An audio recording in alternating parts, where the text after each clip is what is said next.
Assalamualaikum warahmatullahi wabarakatuh. Salam sejahtera untuk kita semua. Om Swastiastu, salam kebajikan. Perkenalkan, nama saya Nopri Babida. Saya mahasiswa di kampus Akademi Farmasi Bina Farmasi Palu. Baik, pada kesempatan kali ini saya akan mempresentasikan proposal saya, yaitu uji efek anti diare infusa daun bandotan pada mencit. Penggunaan obat tradisional di Indonesia merupakan bagian dari budaya bangsa dan banyak dimanfaatkan oleh masyarakat. Namun demikian, pada umumnya efektivitas dan keamanan dari obat tradisional tersebut belum sepenuhnya didukung oleh penelitian. Sumber daya alam, bahan obat dan obat tradisional merupakan aset nasional yang perlu digali, teliti, dikembangkan, dan dioptimalkan pemanfaatannya. Penggunaan tumbuh-tumbuhan untuk penyembuhan kemungkinan adalah merupakan bentuk pengobatan tertua di dunia. Jadi setiap budaya di dunia itu memiliki sistem pengobatan tradisional yang khas, dan di setiap daerah dijumpai berbagai macam jenis tumbuhan yang dapat dimanfaatkan sebagai obat. Bandotan atau Agratum conizoides L merupakan tumbuhan liar dan lebih dikenal sebagai tumbuhan pengganggu atau gulma di kebun dan di ladang. Tumbuhan ini dapat ditemukan juga di pekarangan rumah, tepi jalan, tanggul, dan sekitar saluran air pada ketinggian 100 meter di atas permukaan laut.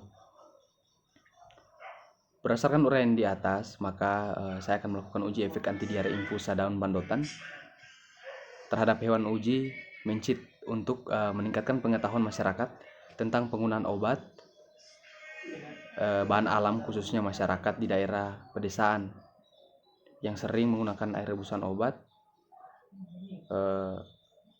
bahan alam, maka dilakukan penelitian eksperimental yang bertujuan membuktikan sejauh mana efektivitas daun bandotan sebagai anti diare. Di sini rumusan masalah. Yang pertama, apakah infusa daun bandotan mempunyai efek anti diare pada mencit? Yang kedua, dosis manakah yang efektif sebagai anti diare? Kemudian di sini tujuan penelitian yang pertama untuk membuktikan efek anti diare infusa daun bandotan terhadap hewan coba mencit.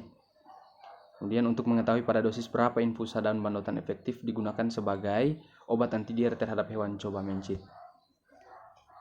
Manfaat penelitian yang pertama bagi masyarakat yaitu sebagai bahan informasi kepada masyarakat dalam hal pengobatan dan menggunakan bahan obat dari alam, khususnya tanaman obat. Kemudian manfaat bagi peneliti untuk menambah pengetahuan yang merupakan bentuk penerapan ilmu pengetahuan di bidang farmasi, serta dapat memanfaatkan mengelola tumbuhan sebagai obat tradisional dengan penggunaan secara rasional.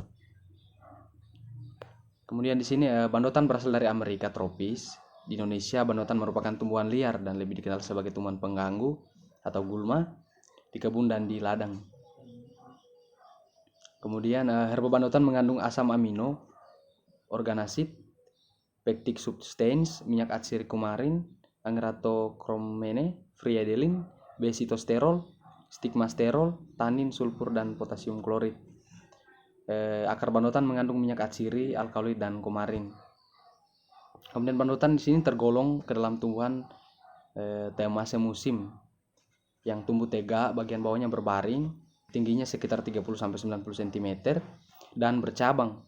Batang bulat, berambut panjang, jika menyentuh tanah akan mengeluarkan akar. Kemudian di sini pengertian diare. Diare adalah buang air besar dengan frekuensi yang tidak normal atau meningkat dan konsistensi tinja yang lebih lembek atau cair. Diare di sini didefinisikan sebagai feses cair atau encer sebanyak 3 kali atau lebih dalam 1 hari atau 24 jam. Kemudian di sini klasifikasi diare. Yang pertama, diare akut. Diare akut adalah buang air besar dengan frekuensi yang meningkat dan konsistensi tinja yang lebih lembek atau cair. Jadi sifatnya itu mendadak datangnya dan berlangsung kurang dari 2 minggu. Kemudian diare persisten merupakan diare yang berlangsung selama 2 minggu atau lebih. Yang selanjutnya diare kronis merupakan diare yang hilang timbul atau berlangsung lama yang sifatnya menahun dengan penyebab non-infeksi seperti penyakit sensitif terhadap gluten atau gangguan metabolisme yang menurun. Di sini lama diare kronik lebih dari 30 hari. Di sini kita melihat proses yang dilakukan atau penelitian, yaitu dengan cara ekstraksi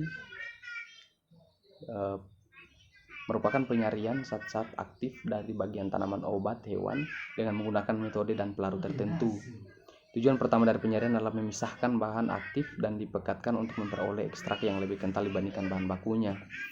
Kemudian di sini kita menggunakan bahan dengan cara infusa adalah dengan sediaan cair yang dibuat dengan menyari simplicia nabati dengan air pada suhu 90 derajat Celcius selama 15 menit.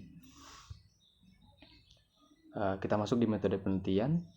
Penelitian ini merupakan penelitian eksperimental laboratorium. Lokasi dan sampel penelitian. Penelitian ini dilakukan di laboratorium terpadu Akademi Farmasi Bina Farmasi Palu. Populasi dan sampel penelitian. Yang pertama populasi yaitu mencit. Yang kedua sampelnya besar sampel. Kemudian kriteria inklusi dan eksklusi. Pelaksanaan penelitian, yang pertama penyiapan bahan uji, pembuatan dan perhitungan dosis infusa dan bandotan, kemudian pembuatan suspensi CMC 0,5%, kemudian uji efek anti diare, yang terakhir analisis data. Oke, terima kasih. Mungkin hanya itu yang dapat saya sampaikan pada kesempatan kali ini. Terima kasih. Assalamualaikum warahmatullahi wabarakatuh.